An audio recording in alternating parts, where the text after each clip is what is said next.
What's up, Foundation? Y'all might hear a little knocking, a little beating. I got some work going on around the house. But don't worry about it. It ain't gonna be too much. Man, I was gonna go live, but I decided, man, nah. But I'm gonna get this quick little story in. You know what I'm saying? Somebody had asked me something about close to it. But anyway, I'm gonna get your story in. This is about a dude getting killed in the Alabama prison system. He was a notorious booty bandit, and I'm talking about, man. He used to pray on them white boys something serious. Boy, he prayed on something serious, and I used to just look at him sometimes and just wonder. I said, man, what's going through this cat here head? You know what I'm saying? That thing, I didn't see it like that in the California prison system. That type of get down, it happens. True enough, yeah, it does happen, but it don't happen to the point like it do in Alabama. You know what I'm saying? Hey, they be on it. They serious about it. So anyway, I'm gonna tell this quick story real quick about what happened to one of the most notorious booty bandits in the Alabama State Prison. We were in West Jefferson Prison, and West Jefferson Prison, that's the most maximum security prison. And so he had been running around. He was there. I see him all the time. I didn't really pay a lot of attention to him. You know what I'm saying? I did, but I didn't. I used to watch him from a distance because, you know what I'm saying, he used to just run around. He was always on the same thing. The same thing with him. New white boys would get off the chain and they would come to the block and they was on it. This dude, he was so serious that he knew what day the certain chains came in from certain county jails, from certain areas of the state. And he would leave out the block and go all the way to the south side of the prison. The south side of the prison was where the dorm living was. They had dorm living out there, and it was out there in the yard around the dorm. If you could just walk the yard, you can go to the edge of the gate, and that where the main back gate would open up to let the vans in for new coming inmates. So they would come in at the back gate. They would let everybody off the van in the gate. You could stand at this gate on this side, and you could see over into who all was getting off the van. A lot of dudes should go over there, see their homeboys getting off the van. You know what I'm saying? Holler, well, what's up with them, or whatever. Then you had the stalking crew. You had the stalkers. You know what they were stalking. So anyway, they would start picking and choosing at the gate. You know what I'm saying? If they seen what they liked or what they wanted, they would, hey, try to holler at dudes and, see, they started early. They wouldn't even give you time to get into prison. They start singling you out early. And this cat here, I'm not going to say his name, he was a professional with it. I'm talking about he would go down through there. Hold on, oh man. Hold on. He would go down through there every chance he got. You know what I'm saying? It was like a job with him. He wouldn't stop. He wasn't gonna be stopped. It was just like a job to him. And so anyway, boom. I guess they out there. They would do their thing or whatever. So when they would come in. Hold on, somebody come. Baby, yeah. You all right? Okay. And my wife, y'all, she's just getting off work. Anyway, so one day, typical day, and same day in the dorm, all this. So when they would go out to the gate and they would see who they was looking for, boom, they'd run back to the block. Now, there's a cold little system they had. They would come back to the block and they would tell the rest of the bandits, hey, look, I seen a dude coming in. He looked like this. He looked like whoop, whoop, whoop, and wop, wop, wop.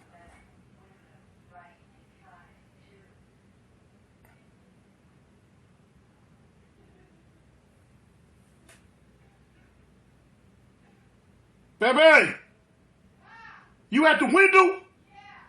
Okay. She opening up the window for.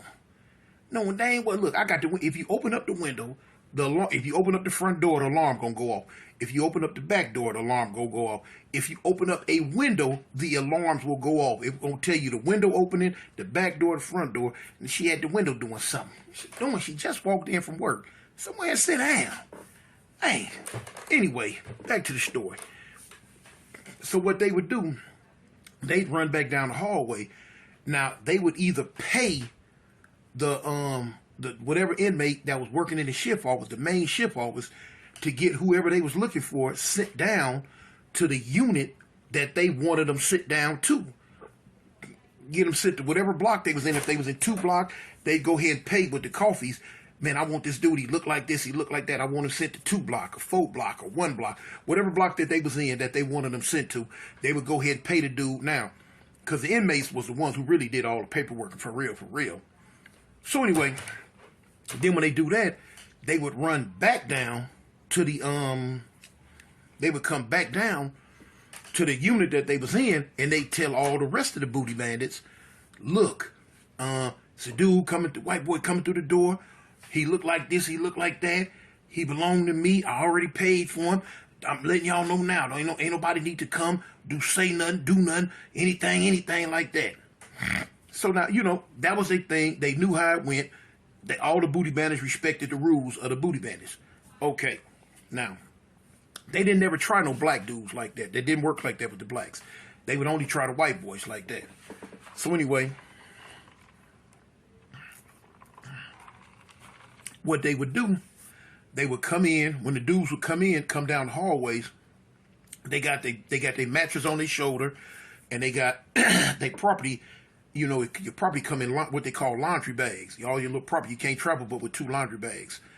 And boom, they got their 2 laundry bags, and they coming on down. So as soon as they come through the door, they looking. You got 2 tiers, up, down on the left, up, down in the middle.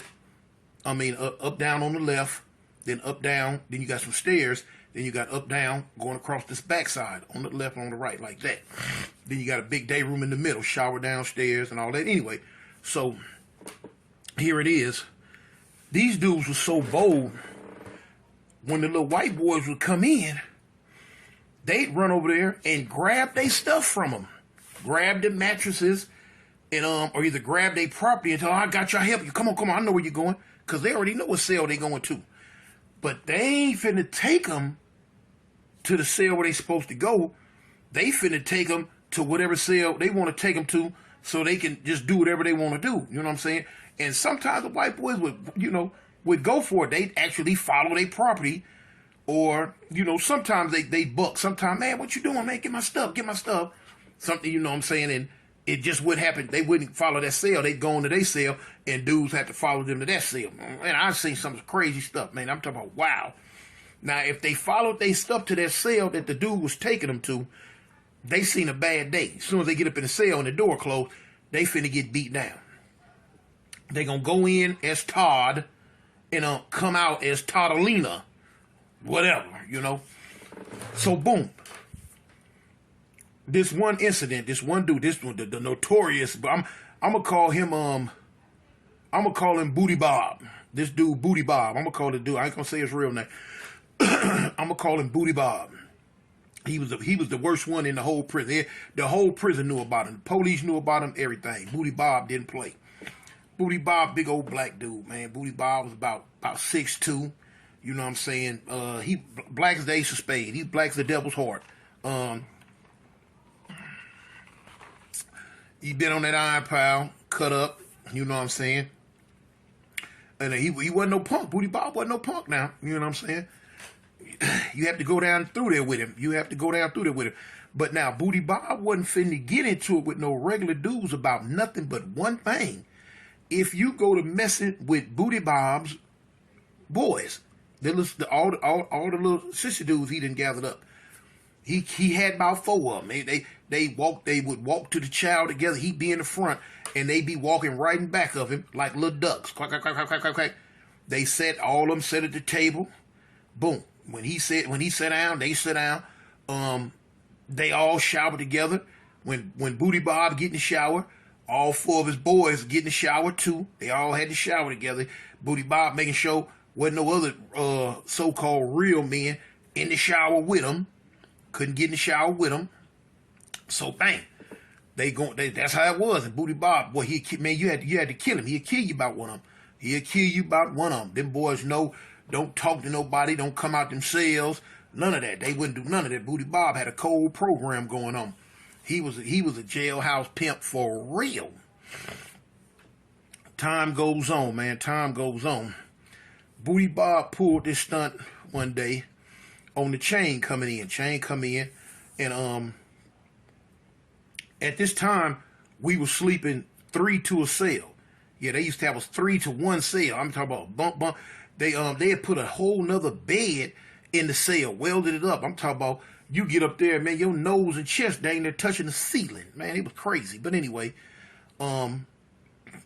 they put this one little white dude in the cell with another white dude. So it was cool for about 2, 3, I'd say about 4 days, 5, 6 days. But now, unbeknownst to everybody else, Booty Bob had been on this new little white dude that came in. He had been jugging at him, talking to him, you know what I'm saying, propositioning him, doing all type of stuff. But didn't nobody know, you know what I'm saying? Wasn't nobody really, tripping on. At least I didn't know. Somebody else might have known. I didn't know. But anyway, so the white dudes had been telling him, no, man, stop. Because the other white dude that was in the cell with the other white, I'm going to say white dude number 1 and white dude number 2. Now, white dude number 1 had already been living in that cell. Booty Bob had been trying to get at white dude number 1 for the longest. White dude number 1 kept telling him, man, no, no, Okay. So now here it is. When the white dude number 2 come in, little young dude, Booty Bob he was beside himself. He was at him. Boy, he couldn't, oh man, I guess, you know what I'm saying? He was sweating bullets. He would, get off from honey buns and off from stuff to eat and try to talk to him. And he kept propositioning them, and they kept turning him down, telling him, man, stop, leave us alone. We ain't like that. Man, stop, leave us alone. We ain't like that. But now Booty Bob didn't want to hear that. Booty Bob wasn't trying to hear that. All Booty Bob know is that he wanted to get at them. So now wasn't up with them 2 in the cell for about 2 weeks. Now all 2 weeks, Booty Bob had been at him. So now here it is. Another white dude had got out of lockup. And they put white dude, I'm gonna call him white dude number 3. They put white dude number 3 in the cell with white dude number 1 and white dude number 2. Okay, so now, boom, here it is. You got white dude 1, 2, and 3. Booty Bob, he keyed in on all 3 of them.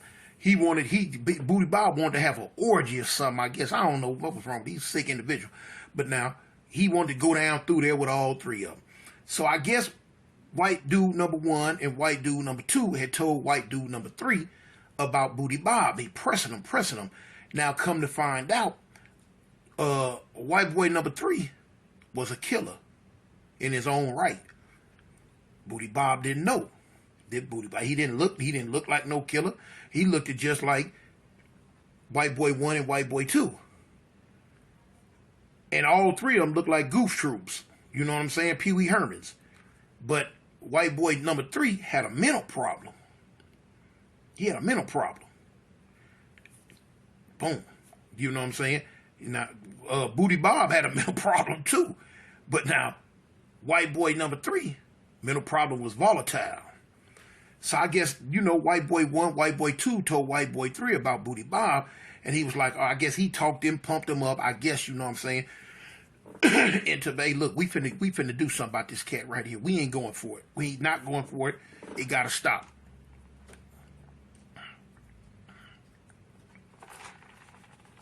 So okay, boom.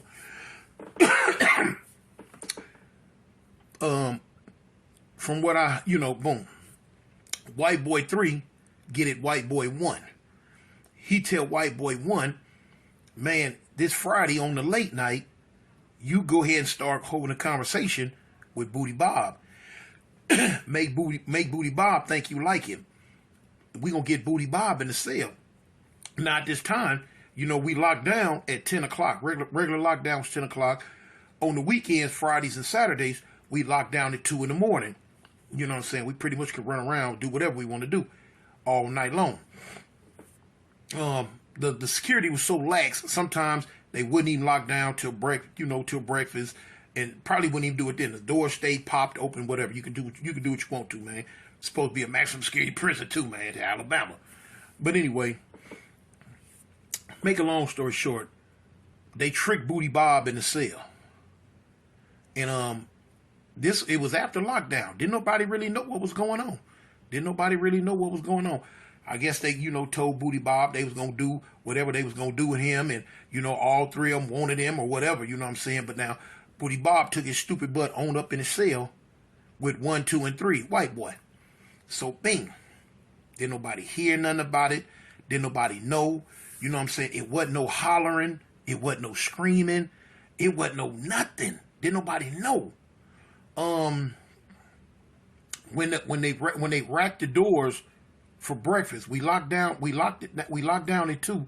They'll run breakfast about 3 o'clock. So when they racked the doors for breakfast, everybody went to breakfast and came back. Didn't know nothing, still didn't know nothing, still didn't see nothing, none of that. The police came around they the ones come and lock the doors after breakfast. When they come back to lock the doors, all you heard was a code. Oh!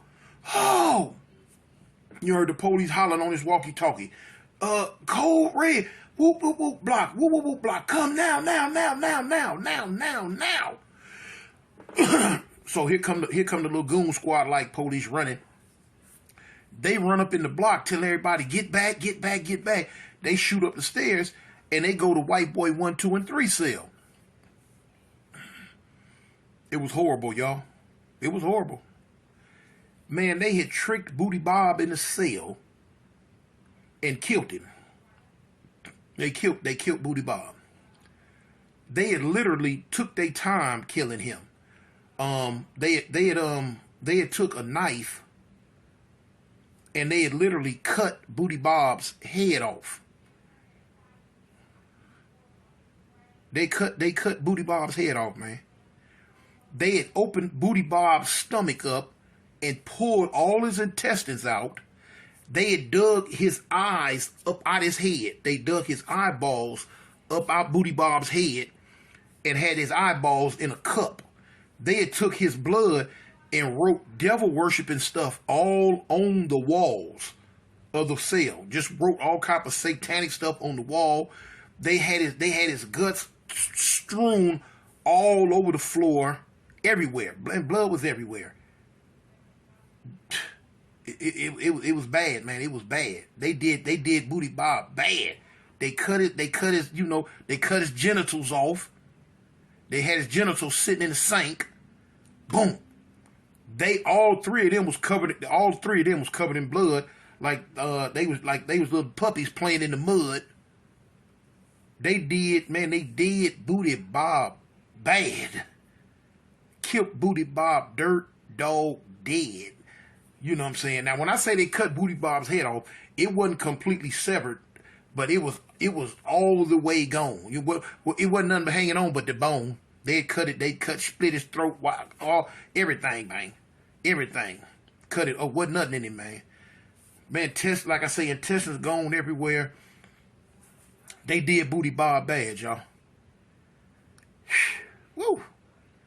Man, as you tell, man, look, hey, woo. Man, Booty Bob let his unnatural urges get him that day. And they dealt with Booty Bob's behind.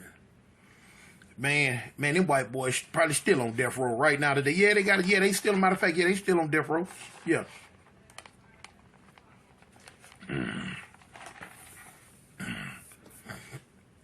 Man, I had never, that's the most heinous, worst killing I have ever seen in whether it was in Alabama or California State Prison. They did Booty Bob bad, y'all, man. Man, anyway, like I say, Some stuff just don't pay. Some stuff don't pay, y'all. But I had to get that little story in, man, about the white boy 1, 2, and 3, man, killing Booty Bob. Booty Bob paid for that little endeavorment with his life. And they, like I say, they did him bad, man. Guts and stuff was everywhere. But anyway, I just had to get that one in real quick. We'll be live. But anyway, Big Partner signing off, man. Hey, gang, or don't bang, man. Avalon, I'm out.